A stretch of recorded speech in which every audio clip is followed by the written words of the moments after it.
Dobar dan, poštovani gledaoci. Ja sam Ana Đukić, gledate Telemaster, a ovo su vesti koje su obeležile današnji dan. Obeleženo 19 godina od Oluje.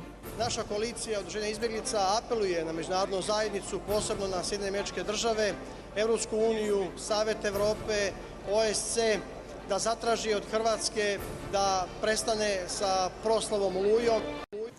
Danas se navršava 19 godina od početka hrvatske vojno-policijske akcije Oluja, u kojoj je prema podacima dokumentacionog centra Veritas poginulo i nestalo 1853 Srba, a proterano najmanje 220.000 stanovnika nekadašnje Republike Srpske Krajine.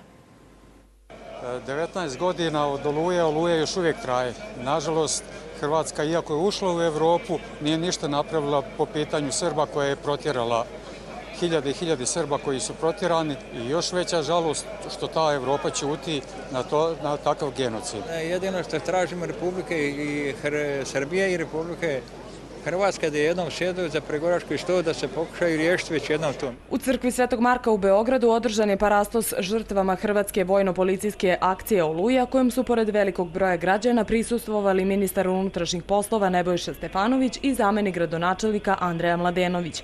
Parastosu je prisustvovao i predsjednik koalicije Udruženja izbjeglica Miodrag Linta. Hrvatsko društvo još uvijek nije spremno da prihvati činjenicu da su Srbi bili žrtve. Ministar Stefanović rekao je da godišnjica vojno-policijske akcije Oluja nije prilika za slavlje.